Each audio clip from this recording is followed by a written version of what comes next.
Paris, France کی راجدھانی، امام Khomeini کے طولانی جلاوطنی کے سفر کی تیسری اور آخری قیام گاہ، جہاں 1978 میں رئیس جمہوریہ والری زسکردستان کے زمانے میں آپ داخل ہوئے. ما هیچ بنا نداشتیم که به پاریس بریم. مسائلی بود که هیچ اراده ما درش دخالت نداشت. هرچی بود و تا حالا هرچی هست و از اول هرچی بود با اراده خدا بود. من هیچ برای خودم یه چیزی که عملی خودم کرده باشم، یه چیزی برای خودم قائل باشم نیستم، برای شما هم قائل نیستم. هرچه هست از اوست. کارهایی که میشد که ما اصلا در ذهنمون نمی آمد که این کار مثلا باید بشه میشد و میدیدیم که نتیجه داد. امام نے نوفل نشاتوں کو اپنے قیام کے لیے چنا. ایک چھوٹا سا شہر فرانس کی راجدھانی پیرس سے 25 کلومیٹر کے فاصلے پر تھا. انہوں نے اس گھر میں اپنے فرزند سید احمد اور خاندان کے دوسرے افراد کے ساتھ 85 روز اقامت کی، حالانکہ ان کی زوجہ عراق میں رہ گئی. فرانس کی حکومت نے امام کو سیاسی کاموں سے منع کر دیا اور خیر مقدم کے ضمن میں ان سے چاہا کہ ایران کے شاہ کے خلاف کوئی کام نہ کریں. لیکن امام نے اسے قبول کرنے سے انکار کر دیا اور فرمایا میں نہ تو فرانس میں کسی طرح کا انٹرویو دوں گا اور نہ ہی کوئی تقریر کروں گا، لیکن ایرانی عوام کو پیام ضرور بھیجوں گا اور ایران کے لوگوں کی انقلابی قیادت کروں گا. امام نے خبر نگاروں کے ساتھ مصاحبوں سے گریز کیا. خبر نگار مجبور تھے کہ گھر سے باہر ان کی تصویریں لیں. وہ لوگ لکھتے تھے کہ امام اپنے گھر میں محاصرے میں ہیں اور کسی مصاحبے میں شرکت نہیں کر سکتے ہیں. ان خبروں کے پھیلنے کی وجہ سے فرانس کی حکومت سیاسی دباؤ کا شکار ہو گئی، کیونکہ فرانس کی حکومت کا نعرہ تھا کہ وہ لوگوں کی آزادی کی محافظ ہے، لیکن اسلامی دنیا کے رہبر کو تقریر کرنے اور انٹرویو دینے سے روک رہی ہے.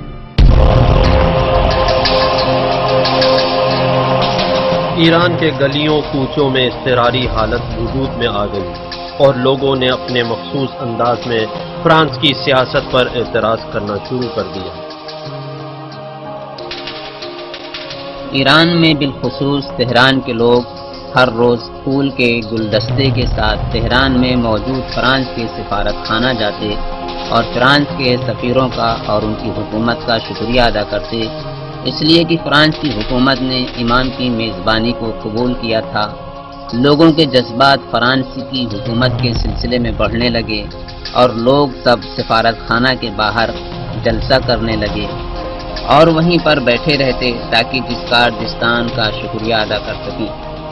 ان باتوں نے فرانس کی حکومت کو یہ تاثر دلا دیا کہ ان کی حکومت سے ایرانی عوام کے درمیان بہت محبت ہے، کیونکہ انہوں نے امام کو اپنا مہمان بنایا تھا اور اس محبتانہ انداز نے فرانس کے صدر کو امام پر لگائی گئی پابندیوں کو کچھ حد تک کم کرنے پر مجبور کر دیا.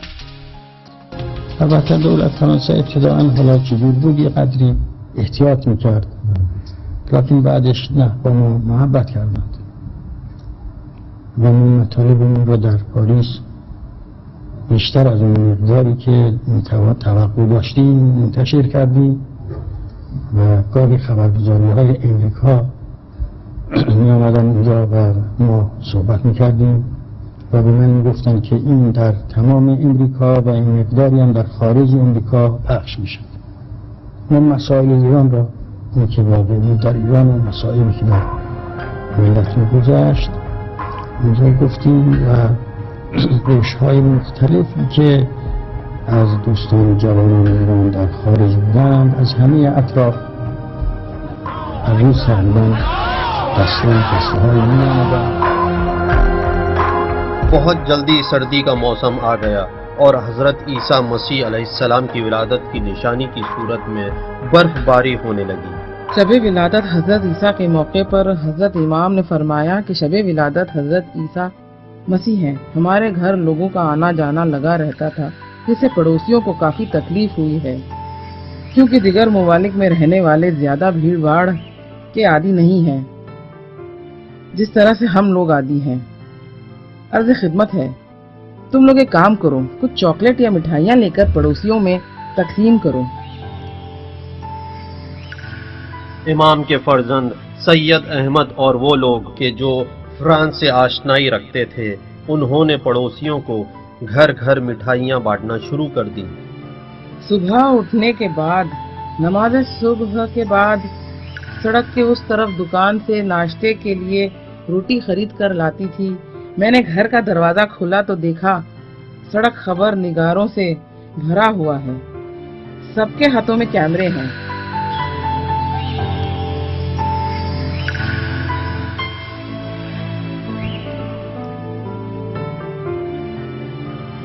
کیونکہ مٹھائیاں اور پھول بانٹنے کی خبر ہر جگہ پھیل گئی تھی، خبر نگار آ کر پوچھ رہے تھے کہ کیا امام حضرت مسیح کے یوم ولادت پر پھول اور مٹھائیاں بانٹتے ہیں؟ امام کی نظر میں مسیح کون ہیں؟ اور سب ہی امام کا انٹرویو لینا چاہتے تھے۔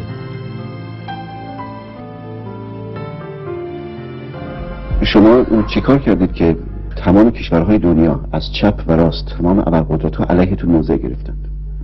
شما در بین کشورهای حاکم بر جهان یک دولت دوست به این ترتیب ندارید. چرا اینجوره؟ برای اینکه دولت بی‌ثمر نیست. ایران یک مملکتی است که دارای مخازن زیاد است و از اطراف اصحاب طمع به این رو آوردند. حالا که ما میگیم که میخوایم برای خودمون باشد این منافعمون، البته اونها مخالف با ما میشن. اونهایی که اظهار مخالفت کردند خب معلومه کیا هستند. یکی دولت آمریکا هست که نفت ما را میخواد مجانی ببرد، یکی دولت شوروی است که گاز را میخواد ببرد، یکی دولت انگلستان است که از حربه میخواد.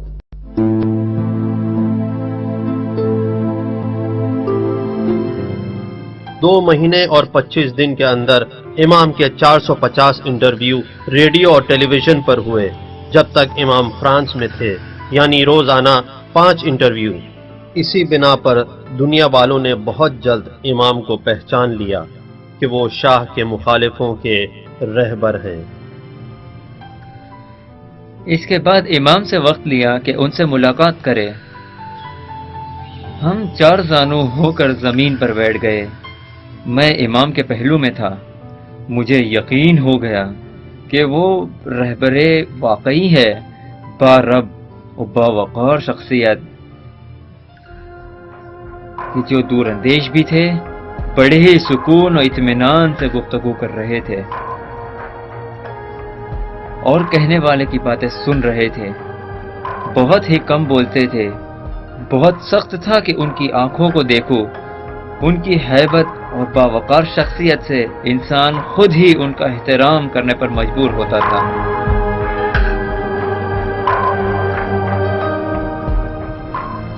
دروازہ کھلتے ہی وہ ہماری طرف اندر آئے۔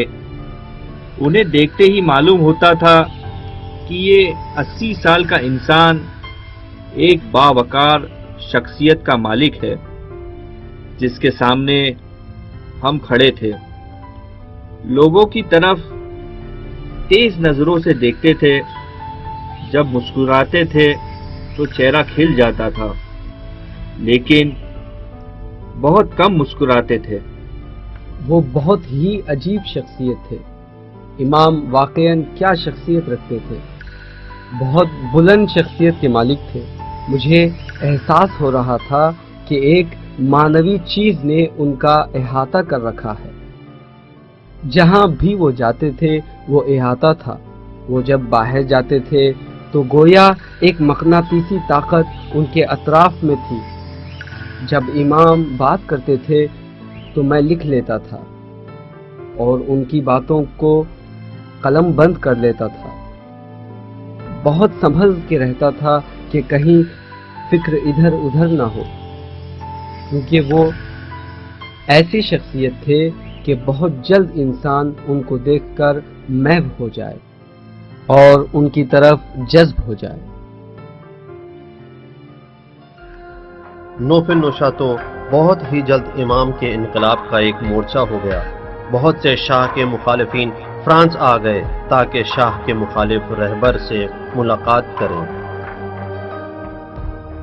و اینطور نیست که اون مطلبی که مردم را متوجه به ما کرده است امور خارجی باشد، بلکه نخیر یک امور داخلی با اون که چون ما موافق با اون چیزی که اونها میخواستند، اون چیزی که اسلام میخواست، اون چیزی که ملت اسلام میخواست ما قیام کرده بودیم، از این جهت مردم با ما موافقت کردند و من چون بیشتر از دیگران در این مسئله وارد بودم از این جهت شاید مردم بیشتر توجه داشتن۔ عراق میں لوگ جس طرح امام کے پیغامات نجف سے ایران پہنچاتے تھے، یہاں فرانس میں پوری طرح سے طریقہ بدل دیا۔ فرانس کے ہوائی اڈے سے اور دوسرے مقامات سے امام کے کیسٹ آسانی سے ایران بھیجے جا رہے تھے۔ یہ کیسٹیں لوگوں کے انقلابی جذبے میں جوش پیدا کرتی جا رہی تھیں اور اس میں شاہ کی مخالفت اور اس کے اصل چہرے کو دکھایا جا رہا تھا۔ جب امام پیرس میں تھے میرا لڑکا میرے لیے امام کے پیغامات کو بھیجتا تھا، میں ان کا ترجمہ کروا کے سنتا اور اس کے بعد سوریہ کے صدر جمہوریہ آقا حافظ اسد کو دیتا، اور اس کو اچھا لگتا تھا کہ ایک بار اس نے مجھ سے کہا خدا کا شکر ہے کہ ایک ایرانی انقلابی ہوا۔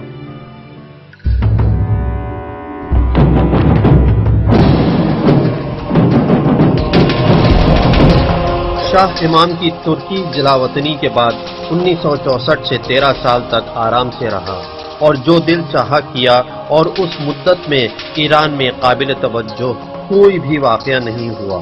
ہاں اتنا ضرور تھا کہ نجف سے امام کے بیانات منتشر ہونے کی بنا پر شاہ فکر مند رہتا تھا، لیکن بہت زیادہ پریشان بھی نہیں تھا، کیونکہ بظاہر اس کے سامنے کوئی نقصان دہ کیفیت نہیں تھی۔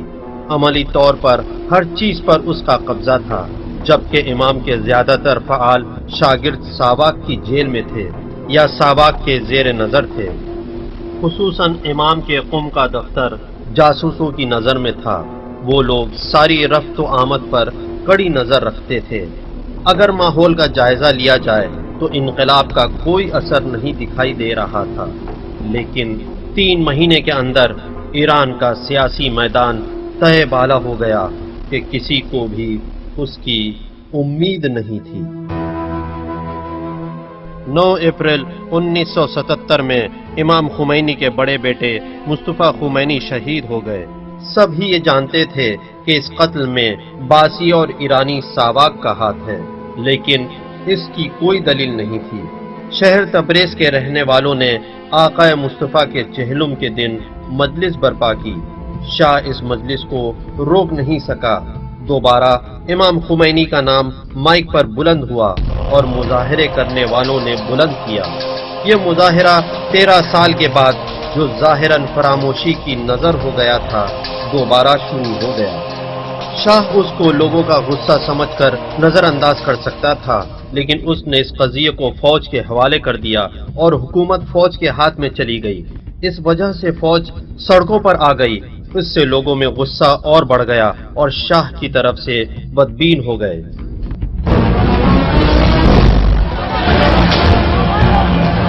اس زمانے میں اطلاعات اخبار میں امام خمینی کے خلاف ایک مضمون شائع ہوا، اور وہ بھی مصطفیٰ خمینی کی شہادت کے 3 مہینے بعد۔ اس مضمون سے ایرانی معاشرہ بکھر گیا۔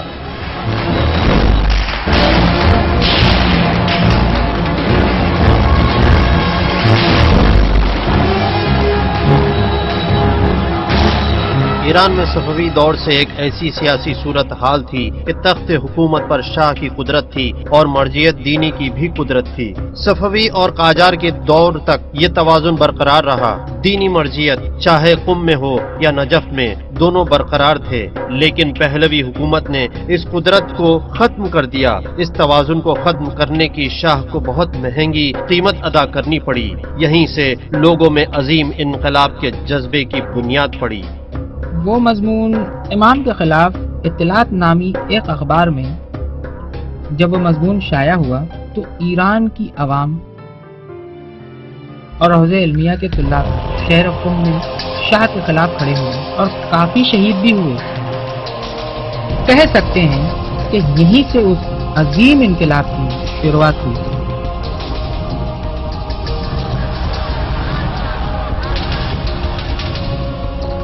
شہر تبریز میں قم کے شہداء کا چہلم بڑے شان سے منایا گیا اور کافی مظاہرات ہوئے اور لوگ شاہی نمائندوں سے برسر پیکار ہو گئے، جس میں کچھ لوگ شہید ہوئے۔ اس کے بعد یزد میں تبریز کے شہیدوں کا چہلم منایا گیا اور وہاں بھی کچھ لوگ شہید ہوئے۔ پھر ابادان میں یزد کے شہداء کا چہلم منایا گیا اور کچھ دن بعد یہ خون تمام ایران کی عوام کی رگوں میں دوڑنے لگا اور یہ شروعات تحریک اربعینی کے نام سے مشہور ہوئی۔ اب سب لوگ غصے میں تھے اور پورے ملک میں انقلاب کے شعلے بھڑک اٹھے۔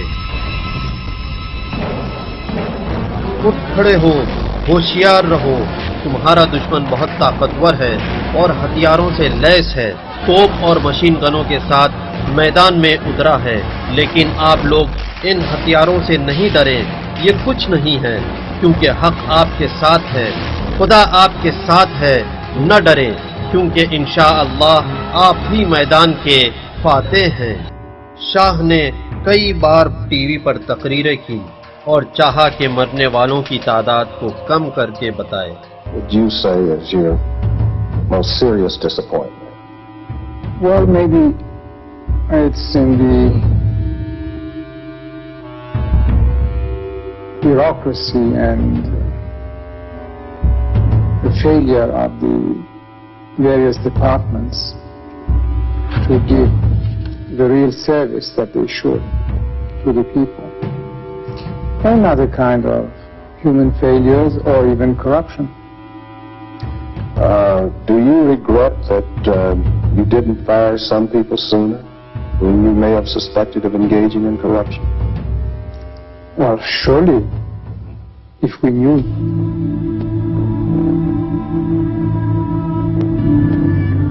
حالات بدتر، خطرناک تر اور خونی ہوتے گئے۔ ساواک نے لوگوں کو گرفتار کرنا شروع کیا، مخصوصاً یونیورسٹی کے طالب علوم کی کافی زیادہ تعداد کو گرفتار کر کے جیل میں ڈال دیا تھا۔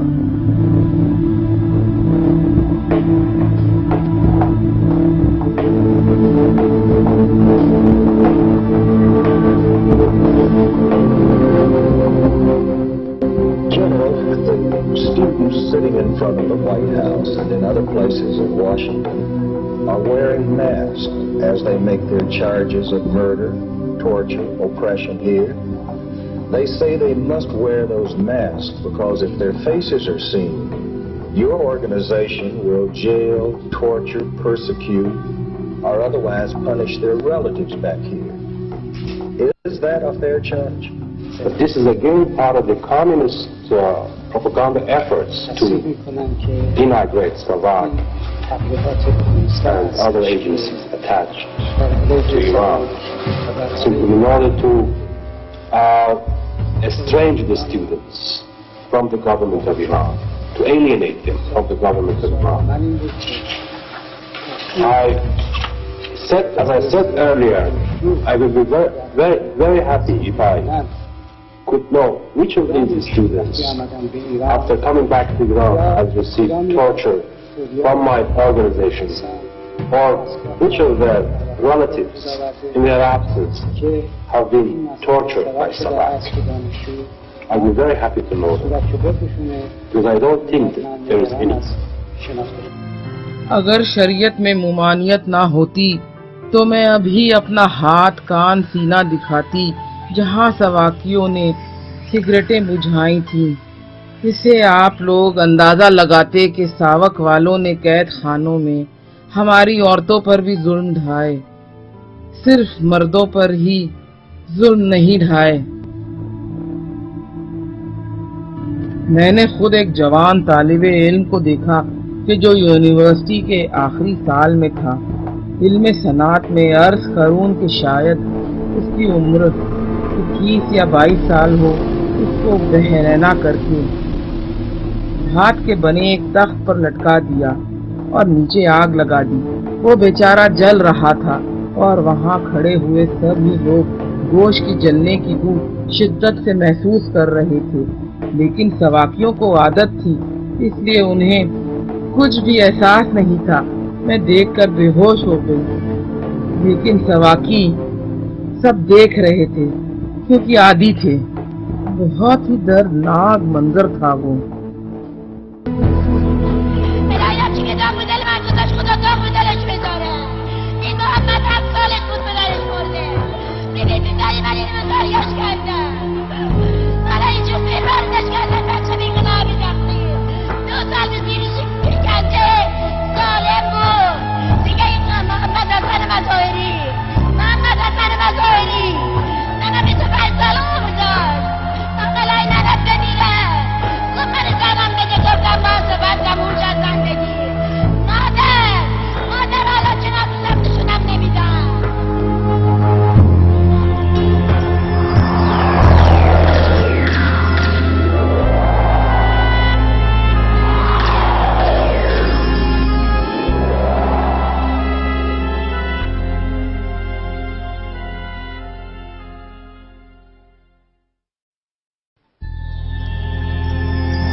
واشنگٹن جو کیمپ ڈیوڈ کے معاہدے کو عمل کرانے میں مشغول تھا، ایران کے حوادث اور واقعات کے بارے میں CIA کی گزارشات کو اہمیت نہیں دے رہا تھا۔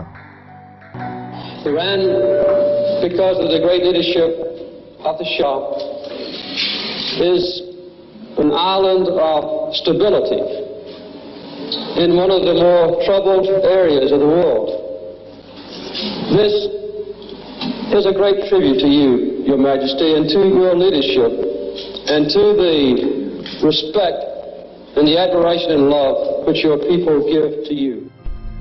امریکی خفیہ ایجنسی CIA کی قابلیت کو بڑھا کر پیش کیا گیا تھا۔ امریکی ایجنٹ ہر جگہ پر موجود تھے، لیکن وہ اسلامی انقلاب کے درمیان گھسنے میں ناکام رہے۔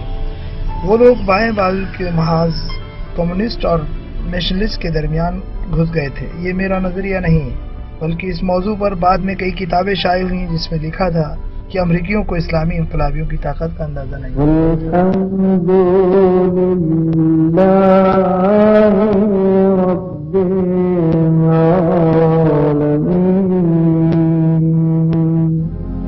انیس سو 78 میں عید الفطر کے موقع پر امام خمینی کے ایک شاگرد ڈاکٹر مفتح نے نماز عید پڑھائی۔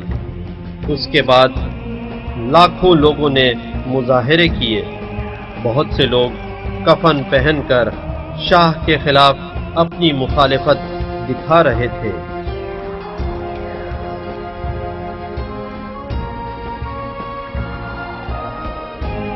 فوج کو گولی چلانے کا حکم دے دیا گیا تھا، جو بھی مظاہرے کرے گولی مار دو۔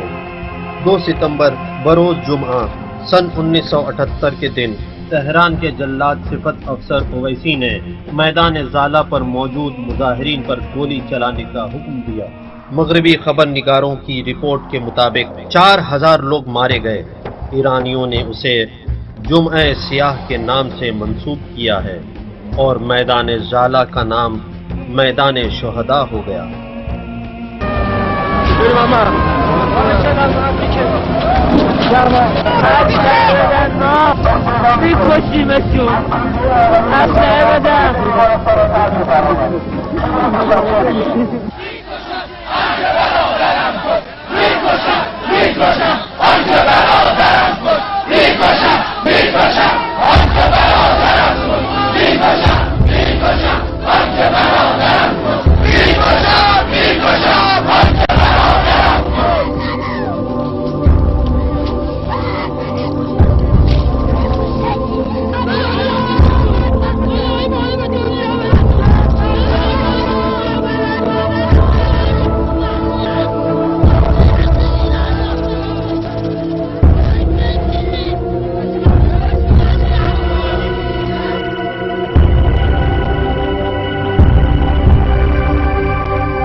میں کوئی شک نہیں ہے کہ وہ ایک ڈکٹیٹر تھا اور کوئی رحم و رحمت نہیں رکھتا تھا.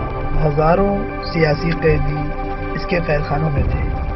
یہ سب میں بہت دقیق خبروں کے مطابق کہہ رہا ہوں. وہ لوگوں کی طرف توجہ نہیں کرتا تھا، خود غرض اور مغرور تھا. امریکیوں نے اس کو حکومت تک پہنچایا تھا، لیکن وہ غلط فہمی میں مبتلا ہو کر خود کو واقعاً بڑا آدمی سمجھنے لگا. اس میں ذرا بھی انکساری نہیں تھی کہ یہ تو جانے کہ وہ کون ہے اور کس پر حکومت کرے. شاهنشاه شاکر مفتخر است که از جانب خود و هیئت وزیران و کلیه کارکنان دولت عید سعید فطر را به پیشگاه مبارک تبریک و تهنیت عرض کنند.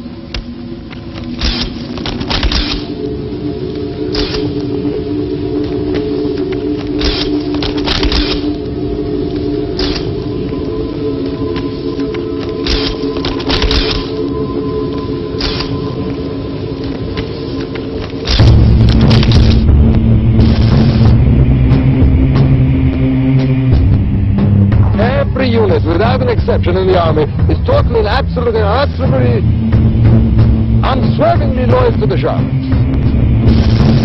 شاہ اور اس کے مشاوروں کا خیال یہ تھا کہ فوج کو جدید اسلحوں سے لیس ہونا چاہیے تاکہ وہ حکومت کی حفاظت کر سکے. شاہ کی فوج اس وقت دنیا کی 5ویں فوج تھی کہ جو جدید اسلحوں سے لیس تھی، اور اس وقت 70 کی دہائی میں 7 لاکھ سے بھی زیادہ فوجی تھے. اس فوج کے مقابل کھڑا ہونا خودکشی کرنے کے برابر تھا. امام خمینی کی سیاست یہ تھی کہ فوج سے بغیر کسی معرکہ آزمائی کے ہتھیار ڈلوا دے.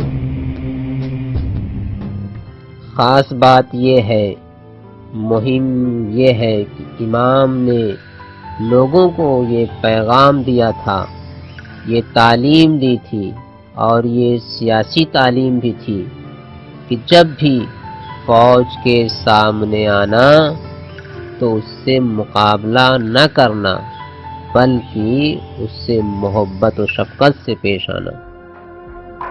فوج سے مقابلہ نہ کرنا، اس کے سامنے نہ کھڑے ہونا، بلکہ ان کے دلوں کو اپنی طرف کرو.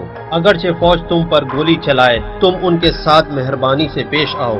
تمہارا خون اور ان لوگوں سے تمہارا اظہار محبت اور جس طرح سے تم لوگ قربانی پیش کر رہے ہو، اس کے باعث تمہارے سامنے وہ لوگ سر تسلیم خم کر دیں گے.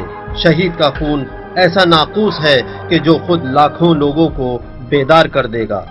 امام نے جو ہمیں نعرہ دیا تھا مظاہرے میں لگانے کے لیے، وہ اس طرح سے تھا کہ اے فوجی بھائیوں، کیوں اپنے بھائیوں کا قتل کرتے ہو؟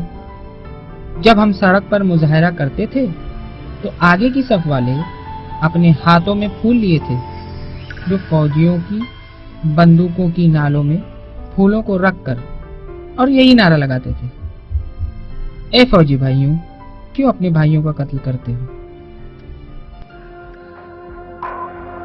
بالکل شاہ کی نوکری نہ کریں، کیونکہ شاہ خود شیطان ہے اور آپ لوگ خدا کے کمزور بندوں کے خدمت گزار ہیں. لہٰذا آپ لوگوں کے لیے زیبا نہیں دیتا ہے کہ اپنے ہی مسلمان بھائیوں پر گولیاں برسائیں، چونکہ جو بھی گولی مسلمان کے دل پر لگے گی در حقیقت وہ قرآن پر لگے گی. آپ لوگوں کو چاہیے کہ اپنے دیہات، اپنی زمین، اپنے گھر لوٹ جائیں. آپ لوگوں کو چاہیے کہ مسجد کی طرف، خدا کی طرف لوٹ جائیں. کہ اسلحے کا استعمال نہ کریں. اس سے فائدہ یہ ہوا کہ جب ہم نے لوگوں کو بتایا کہ امام نے فرمایا ہے کہ فوجی اپنے فوجی کیمپوں کو ترک کر دیں، نتیجہ یہ ہوا کہ ہمارے پاس فوجیوں کو پہنچانے کے لیے لباس کم پڑ گئے، کیونکہ فوجیوں نے عوام سے کہا کہ ہمیں سادے لباس دو تاکہ ہم فوجی لباس اتار دیں. سادے لباس پہننے کے بعد بھی فوج ان کے مخصوص چھوٹے بالوں سے پہچانی جا رہی تھی. اس وقت ہم نے حکم دیے کہ سبھی جوان مرد اپنے بالوں کو بالکل چھوٹے کٹوا دیں، سبھی ایک جیسے دکھنے لگے.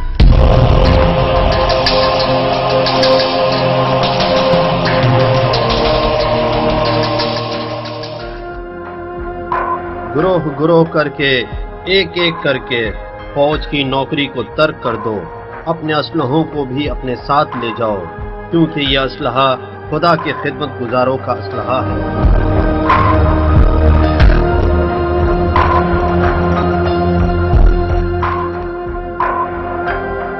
فوج کے نام امام کا پیغام دینے کے بعد اکثر فوجی عوام سے مل گئے۔ اس کے بعد امام نے بازاریوں سے خطاب کیا کہ جو اقتصاد کی ریڑھ کی ہڈی تھے، جن کے حوزہ علمیہ سے بہت ہی قریبی تعلقات تھے، بازار نے بھی امام کی دعوت کو قبول کر لیا اور ہڑتال کر دی، سب کچھ بند کر دیا گیا۔ اس وجہ سے شاہ کی سامراجیت کو اقتصادی طور پر کافی جھٹکا لگا، یہ کہا جا سکتا ہے کہ اس کی کمر ٹوٹ گئی۔ اس کے بعد تیل صاف کرنے والے کارخانوں سے امام نے خطاب کیا کہ وہ صرف داخلی استعمال کے لیے ہی تیل نکالیں اور باہر بھیجنا بند کر دیں۔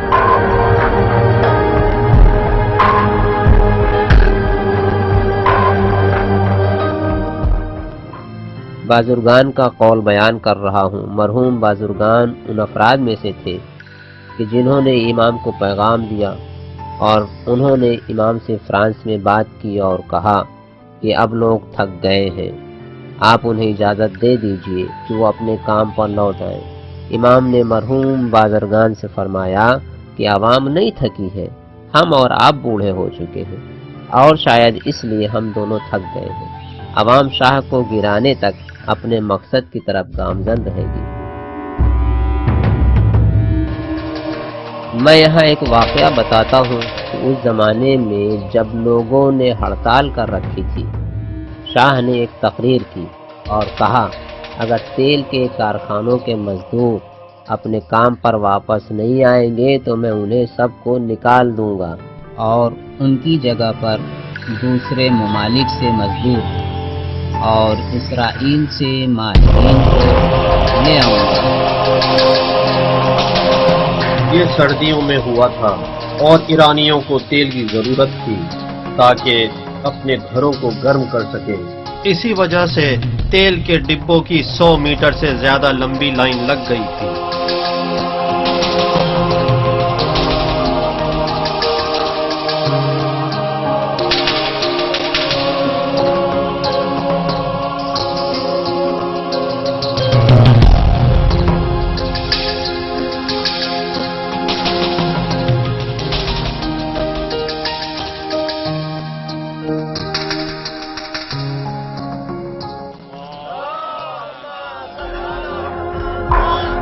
اسی زمانے میں امام خمینی نے فتویٰ دیا کہ کوئی بھی اجنبی، امریکی ہو یا اسرائیلی، اگر تیل کے کارخانوں میں کام کرنے کے لیے ملک میں قدم رکھے تو اس کا خون حلال ہے اور اس کو قتل کر دیا جائے۔ اور ساتھ ہی امام نے فرمایا کہ رقوم شریعہ کے پیسوں سے ہڑتال کرنے والوں کو تنخواہیں دی جائیں۔ امام کے شاگردوں نے فوراً ہی تیل کے کارخانوں اور مزدوروں اور انجینئروں میں تنخواہیں بانٹنا شروع کر دی، اور دوسری طرف طالب علموں نے مغربی لوگوں کے مرکزوں، ہوٹلوں اور بینکوں پر حملہ کرنا شروع کر دیا۔ تہران جل رہا تھا اور شاہ کی کوئی بات نہیں چل پا رہی تھی۔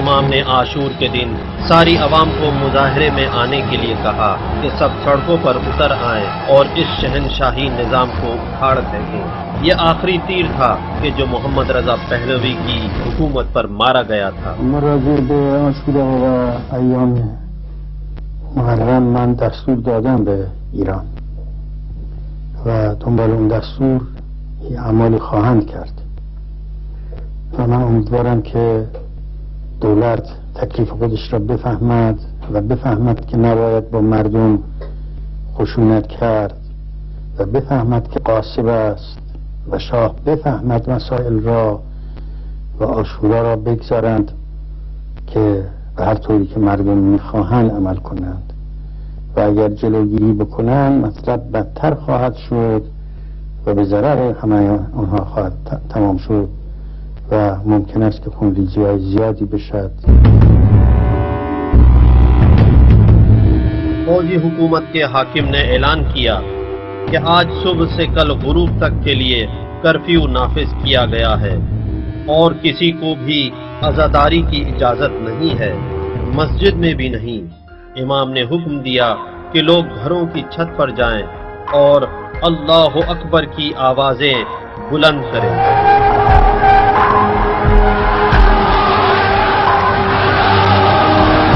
اس رات کے بارے میں عالمی خبر نگار بتاتے ہیں کہ ایران کے انقلابیوں کی صدائیں اللہ اکبر سے شاہ اور اس کے خدمت گزار لرز رہے تھے۔ دلچسپ بات یہ ہے کہ ایران میں امریکہ کا آخری سفیر لکھتا ہے کہ شاہ نے یہ طے کیا تھا کہ عصر عاشورہ میدان آزادی پر کہ جہاں پوری قوم اور ساری بڑی شخصیتیں، علماء اور سیاسی افراد موجود ہوں گے، ہیلی کاپٹر کے ذریعے تمام لوگوں پر سخت حملہ اور لاکھوں لوگوں کو قتل کر کے انقلاب کو ختم کر دیا جائے گا۔ عاشور کے دن ظہر کے وقت لویزان کی ملٹری کیمپ کے ایک جوان فوجی نے حملہ کر کے ان تمام افسروں کمانڈروں کو قتل کر دیا کہ جو ظہر کے بعد لوگوں کا قتل عام کرنے کے لیے آ رہے تھے۔ شاہ اسی وقت سمجھ گیا کہ اب ایران کی حکومت اس کے ہاتھ سے نکل چکی ہے اور اب کوئی راستہ نہیں بچا ہے۔ فوجی حکومت نے مجبور ہو کر کرفیو ختم کر دیا۔ جیسے ہی یہ خبر لوگوں تک پہنچی، ساری عوام سڑکوں پر نکل آئی کہ پیر رکھنے کی جگہ تک نہیں تھی۔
مجبور ہو کر شاہ نے لوگوں کے لیے ایک پیغام دیا۔ وہ اس پیغام سے لوگوں کے جذبات کو اپنی طرف کرنا چاہتا تھا اور اس طرح لوگوں سے خطاب کیا کہ ایرانی قوم نے اس سے پہلے شاہ کو اس طرح خطاب کرتے نہیں دیکھا تھا۔ من نیز پیام انقلاب شما ملت ایران را شنیدم. من حافظ سلطنت مشروطه که موهبتی است الهی که از طرف ملت به پادشاه تفویض شده است هستم. تکرار نشده بلکه خطاها از هر جهت جبران نیز گردد. متعهد می شوم که پس از برقراری نظم و آرامش در اسرع وقت یک دولت ملی برای برقراری آزادی‌های اساسی و اجرای انتخابات آزاد تعیین شود تا قانون اساسی که خونبهای انقلاب مشروطیت است به صورت کامل به مرحله اجرا درآید. شاہ نے ازہاری کی فوجی حکومت کو ختم کر دیا اور اپنے پرانے دشمن قومی محاذ والوں کے پاس جا کر حکومت ان کے حوالے کر دی تاکہ اس مکاری کے ذریعے وہ انقلاب کی شدت کو کم کر سکے۔ باوجود اس کے کہ قومی محاذ کو خود امریکیوں ہی نے محمد مصدق کے رہبریت کے زمانے میں ختم کروایا تھا، اور اب وہی لوگ ایک منصوبے کی بنا پر اسی پارٹی کو استعمال کر رہے تھے۔ امریکی صدر جیمی کارٹر نے اس حکومت کے لیے نئے رئیس کا انتخاب کیا۔ We have encouraged, to the limited extent of our own ability, a public support for the Bakhtiar government, for the restoration of stability, for an end of bloodshed, and for the return of normal life in Iran. اس نئی حکومت کا پہلا فیصلہ شاہ کا ملک سے باہر سفر کا اعلان تھا، جو کہ ایرانی قوم چاہ رہی تھی۔ بختیار کی حکومت بننے کے 10 دن بعد شاہ نے مہرآباد ایئرپورٹ پر اخباری نمائندوں سے اس طرح کہا: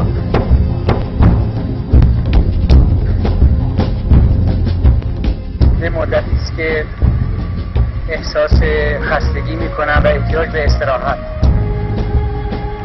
ضمناً هم گفته بودم تا خیالم راحت بشه و دولت مستقر بشه بعد مسافرت خواهم کرد. من حضرت چه مدت مسافرت کنم؟ بستگی به حالت مزاجی من خواهد داشت. البته از الان که نمیتوانم بگم. خصوصی که عرض باش کردم چند فکر میکنم از اینجا به آسوان برای استراحت برویم و اولین نقطه اقامت ما در آسوان خواهد. حرفی غیر از حس وضعیت مملکت و انجام وظیفه بر اساس میهن‌پرستی ندارد.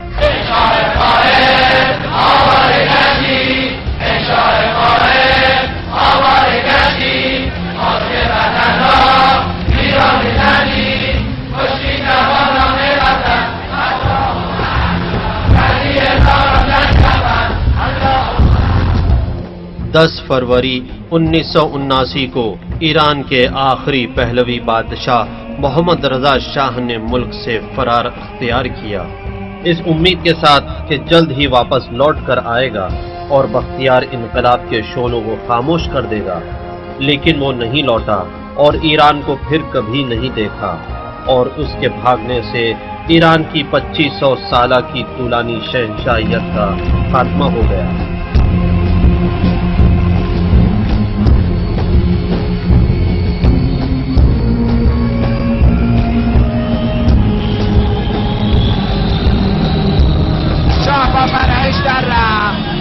شاه با فرهش در رفت، پولای بدون شاه با فرهش در رفت.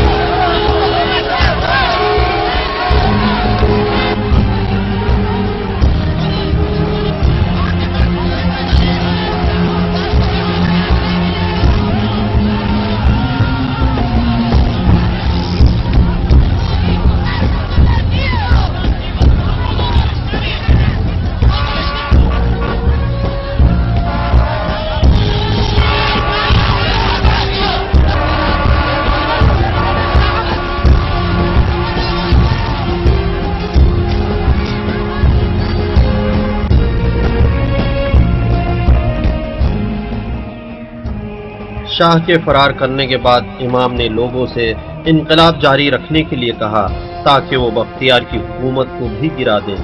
لوگوں نے اس آواز پر بھی لبیک کہا۔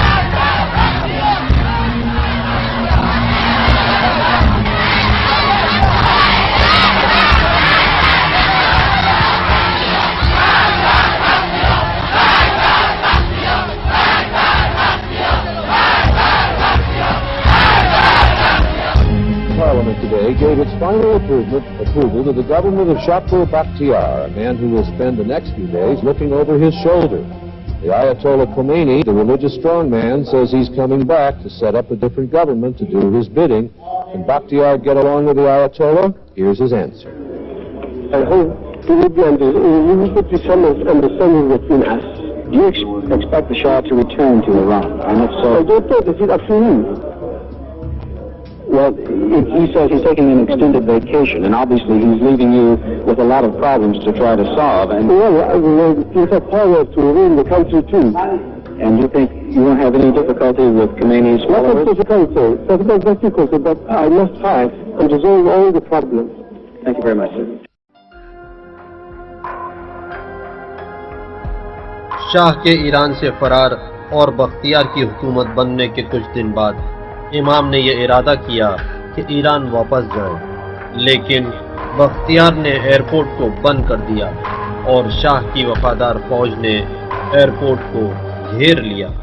این مملکت جمهوری باشه، اسلامی، دموکراتیک، نمیدونم سلطنتی باشه، مستبد باشه، فاشیست باشه، این مسائل بنیادی است. هیچ کس نمیتواند اینا رو قبول کنه. از این جهت آیت الله خمینی هر وقت تشریف بیارن مقدمشون مبارک است.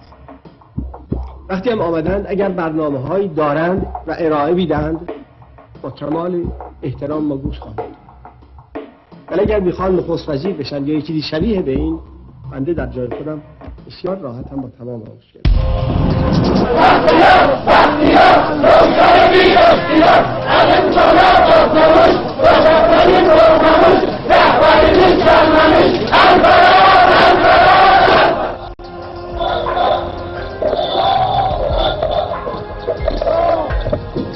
من بنا راستم که تقوا را در پیش ایرانی ها و همدیسلانی ها مبارزات ادامه دهم و هر رنگی که اونها میبرند من هم با اونها باشم. لیکن دولت خائن از این امر مانع شد و همه فرودگاه‌های ایران را بست و من پس از باز شدن فرودگاه‌ها بلافاصله خواهم رفت و خواهم به او فهمان که شماها فاسد هستید و خائن به ملت ما تحمل شما نوکرهای خارجی را نخواهد داد و در اول فرصت پیش مردم ایران خواهم رفت تا با اونها یا کشته بشم یا حقوق ملت را بگیرم و به ملت برگردانم. خداوند همه شما را توفیق بدهد.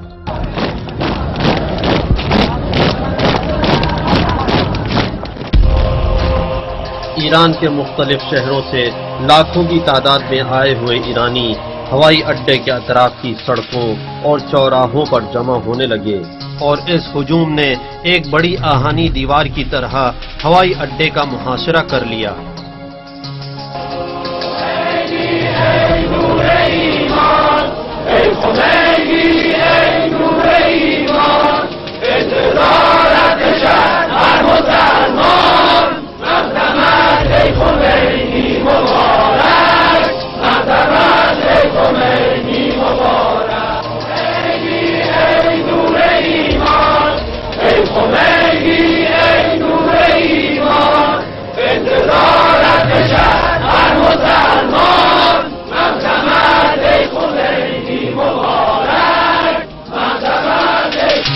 امام خمینی نے دوبارہ کوشش کی اور ہوائی اڈے جا کر ایک ہوائی جہاز کرائے پر لیا.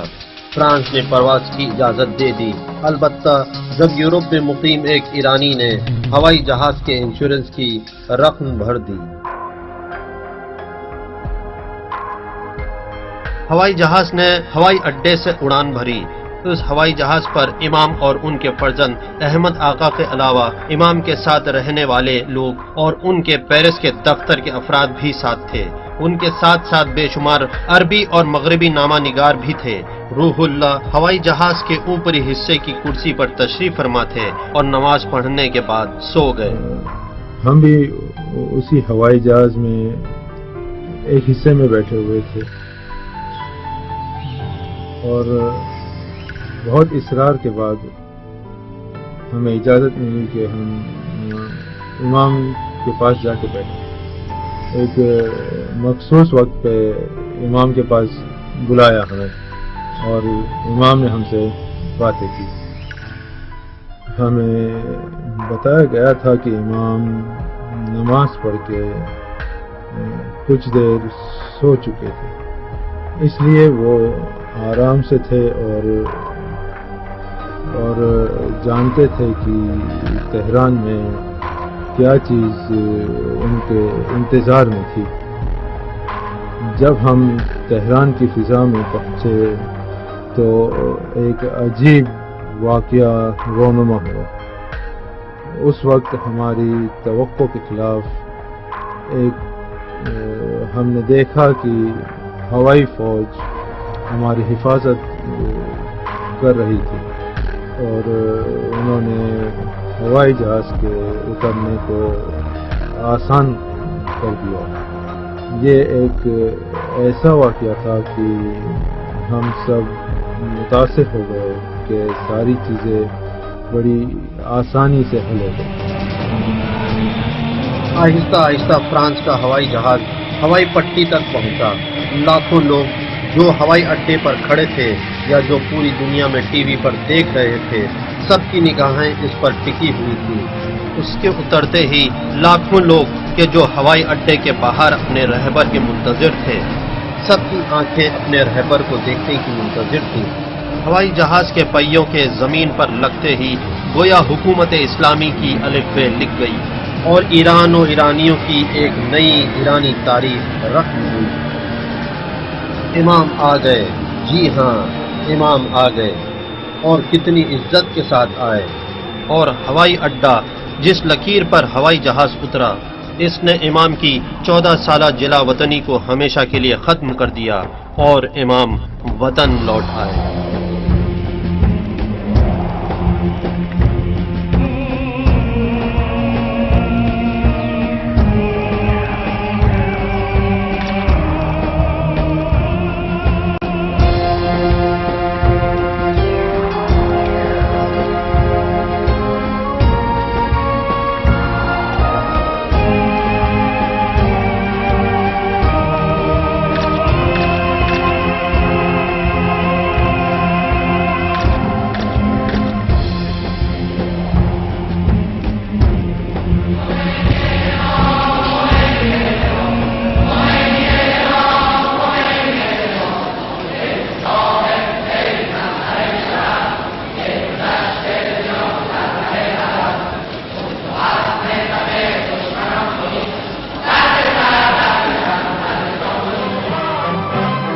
تہران ہوائی اڈے سے ایک بڑی سی گاڑی نکلی جس کے ڈرائیور محسن رفیق دوست تھے.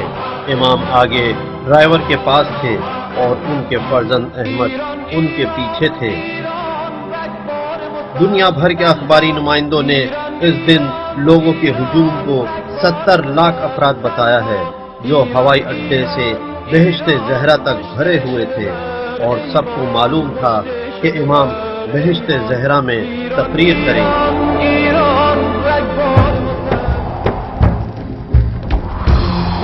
ہوائی اڈے سے بہشت زہرا تک کئی بار گاڑی کا کنٹرول بھیڑ کی وجہ سے میرے ہاتھ سے نکل گیا تھا. 3 بار اتنی بھاری گاڑی کو لوگوں نے اٹھا لیا.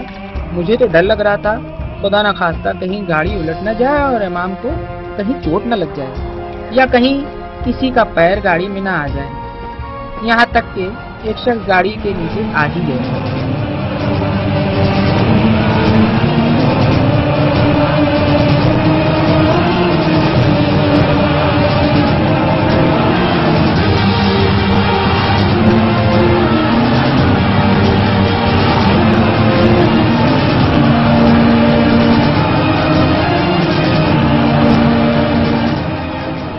وہ گاڑی جس میں امام خمینی سوار تھے لوگوں کے ہجوم کے سامنے جواب دے دیا اور اس حالت میں آگے بڑھنا ممکن نہیں تھا. ہوائی فوج نے امام کو لے جانے کے لیے ایک ہیلی کاپٹر کا انتظام کیا. امام ہیلی کاپٹر پر سوار ہو گئے جو انہیں اس اسٹیج کے پاس لے گیا جو خاص امام کے لیے بنایا گیا تھا. اسٹیج کے سامنے سینکڑوں کیمرے لگے ہوئے تھے اور لاکھوں کی تعداد میں امام کے چاہنے والے بہشت زہرا میں جمع ہوئے تھے.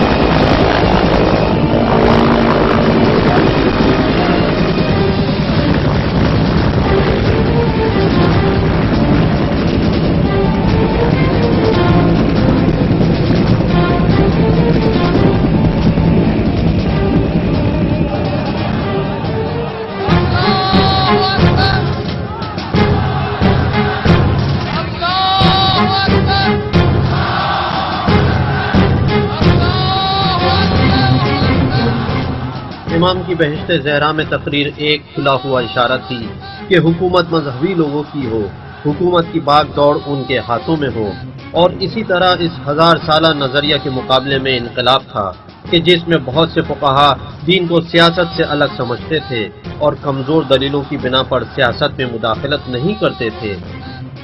امام اس لیے ایران نہیں آئے کہ شاہ کے ساتھ حکومت بانٹ لیں اور ہر کوئی اپنا اپنا حصہ لے لے۔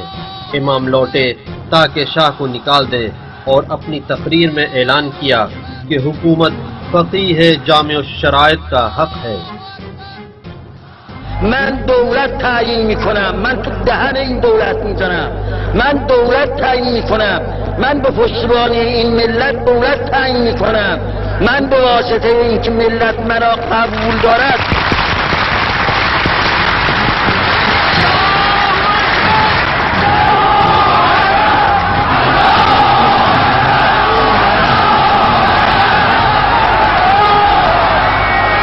میگد که در یه مملکت که دو تا دولت نمیشه، تو واضح هستیم یه مملکت دو تا دولت نداره، لکن دولت غیر قانونی باید برد. تو غیر قانونی هستی. دولتی که ما میگیم دولتی است که متکی به آراء ملت است، متکی به حکم خداست. تو باید یا خدا را انکار کنی یا ملت را.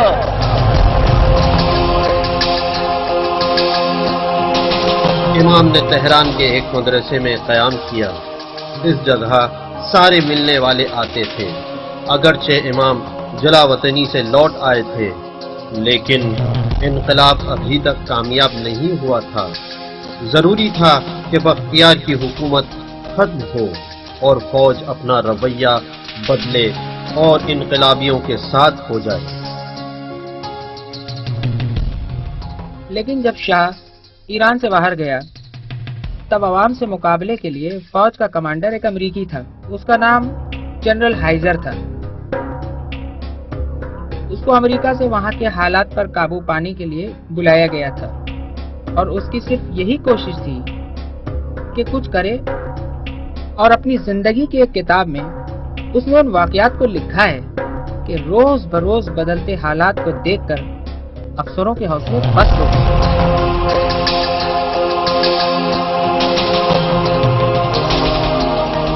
جنرل ہائزر نے شروع میں فوج کو ورگلانا شروع کیا تاکہ وہ ظلم کرے اور فوجی کارروائی کرے۔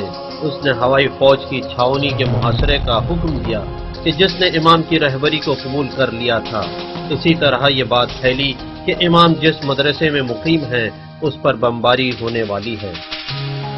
جب پتہ چلا کہ امام خمینی پر حملہ کرنا چاہتے تھے تو آغا رفسنجانی گئے امام کے پاس اور کہا کہ آپ چمران سے باہر چلے جائیں کہ آج رات دشمن 50 ہوائی جہازوں سے اس جگہ پر حملہ کرنے والے ہیں۔ امام نے کہا میں ہرگز باہر نہیں جاؤں گا، یہیں بیٹھا رہوں گا۔ یہ لوگ اڑان نہیں بھریں گے اور اگر بھر بھی لی تو انہیں نیچے آنا ہوگا، ان لوگوں کو زندہ پکڑ لیں گے۔ تم بے فکر رہو، کچھ بھی نہیں ہوگا۔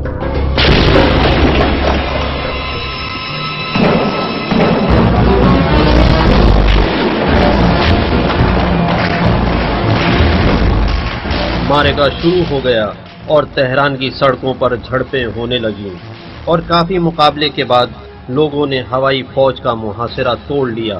اس وقت بختیار نے وزرائے امنیت کے ساتھ ایک جلسہ کرنے کے بعد اعلان کیا کہ 4 بجے عصر سے 11 فروری کی صبح تک کرفیو نافذ کیا گیا ہے۔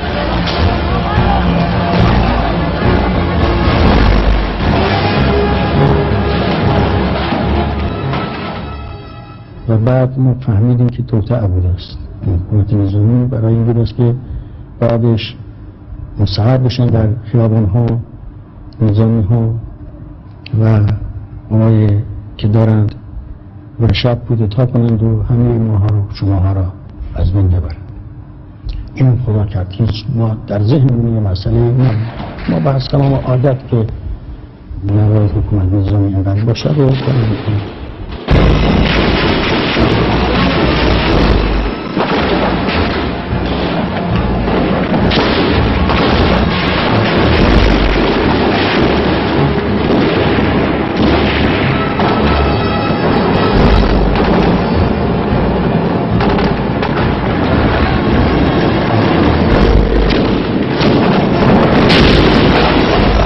اس دن ظہر کے بعد لوگ سڑکوں پر اتر آئے اور سڑکوں اور فٹ پاتھ پر مورچہ بنا لیا، اور اس کے بعد حقیقتاً آمنے سامنے کا مقابلہ شروع ہو گیا۔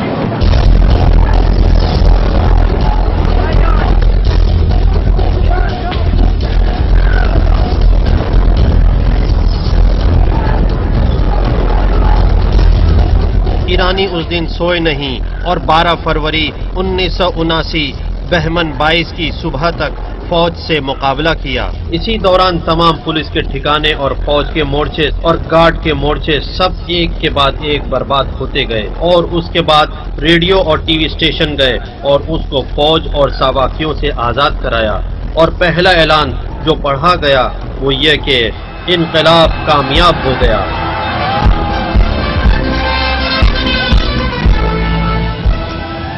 ما انتظار از همه بشر داریم که در این مسئله که مربوط به بشر است، مربوط به حقوق بشر است، ما همراهی کنیم.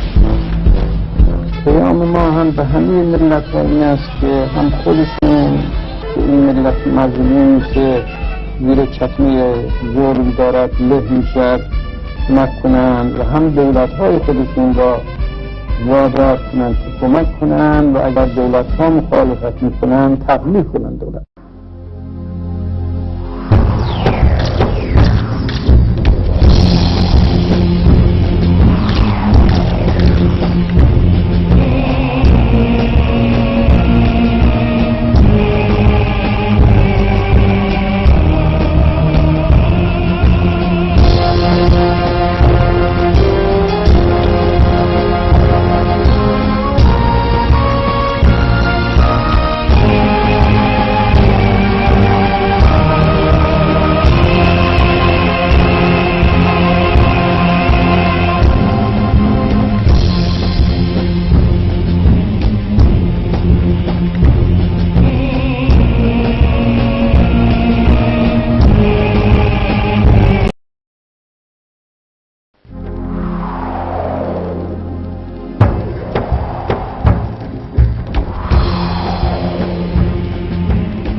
پیرس فرانس کی راجدھانی امام خمینی کے طولانی جلاوطنی کے سفر کی تیسری اور ما صحبت میکردیم و به من میگفتن که این در تمام امریکا و این مقداری هم در خارج امریکا پخش میشه.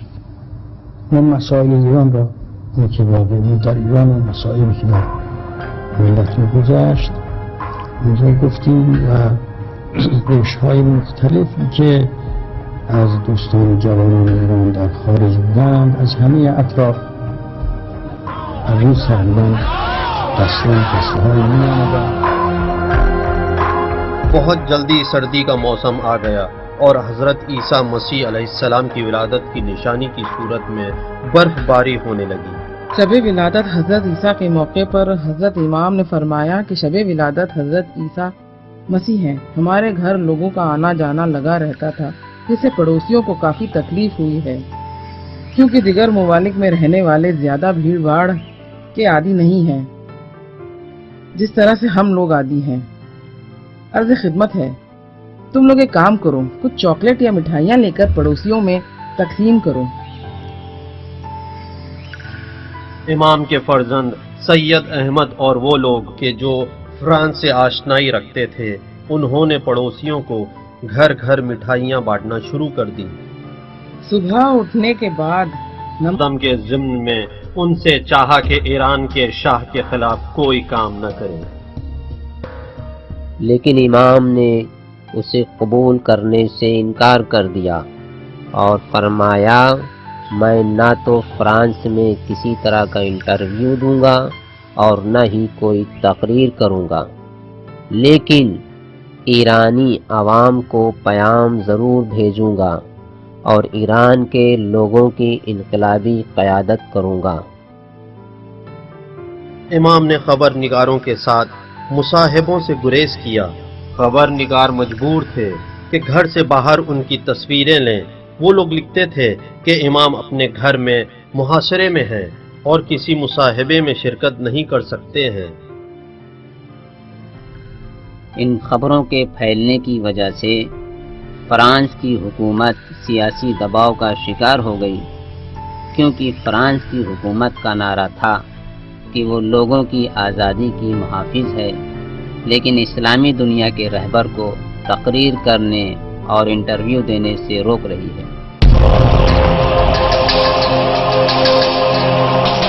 ایران کے گلیوں کوچوں میں اضطراری حالت وجود میں آ گئی اور لوگوں نے اپنے مخصوص انداز میں تحریک قیام کا۔ جہاں 1978 میں رئیس جمہوریہ والری زسکردستان کے زمانے میں آپ داخل ہوئے۔ ما هیچ بنا نداشتیم که به پاریس بریم. مسائلی بود که هیچ اراده ما درش دخالت نداشت. هرچی بود و تا حالا هرچی هست و از اول هرچی بود با اراده خدا بود. من هیچ برای خودم یه چیزی که عملی خودم کرده باشم، یه چیزی برای خودم قائل باشم نیستم، برای شما هم قائل نیستم. هرچه هست از اوست. کارهایی که میشد که ما اصلا در ذهنمون نمی آمد که این کار مثلا باید بشد میشد و میدیدیم که نتیجه داد. امام نے نوفل نشاتو کو اپنے قیام کے لیے چنا۔ ایک چھوٹا سا شہر فرانس کی راجدھانی پیرس سے 25 کلومیٹر کے فاصلے پر تھا۔ انہوں نے اس گھر میں اپنے فرزند سید احمد اور خاندان کے دوسرے افراد کے ساتھ 85 روز اقامت کی، حالانکہ ان کی زوجہ عراق میں رہ گئی۔ فرانس کی حکومت نے امام کو سیاسی کاموں سے منع کر دیا اور خیر مقدم فرانس کی سیاست پر اعتراض کرنا شروع کر دیا۔ ایران میں بالخصوص تہران کے لوگ ہر روز پھول کے گلدستے کے ساتھ تہران میں موجود فرانس کے سفارت خانہ جاتے اور فرانس کے سفیروں کا اور ان کی حکومت کا شکریہ ادا کرتے، اس لیے کہ فرانس کی حکومت نے امام کی میزبانی کو قبول کیا تھا۔ لوگوں کے جذبات فرانس کی حکومت کے سلسلے میں بڑھنے لگے اور لوگ سب سفارت خانہ کے باہر جلسہ کرنے لگے اور وہیں پر بیٹھے رہتے تاکہ جسکاردستان کا شکریہ ادا کر سکیں۔ ان باتوں نے فرانس کی حکومت کو یہ تاثر دلا دیا کہ ان کی حکومت سے ایرانی عوام کے درمیان بہت محبت ہے، کیونکہ انہوں نے امام کو اپنا مہمان بنایا تھا اور اس محبتانہ انداز نے فرانس کے صدر کو امام پر لگائی گئی پابندیوں کو کچھ حد تک کم کرنے پر مجبور کر دیا۔ البته دولت فرانسه ابتداعا حالا جبور بود یه قدری احتیاط میکرد، لیکن بعدش نه با ما محبت کردند و ما مطالبمون رو در پاریس بیشتر از اون مقداری که توقع داشتیم منتشر کردیم و گاهی خبرگزاری‌های امریکا می آمدن اونجا و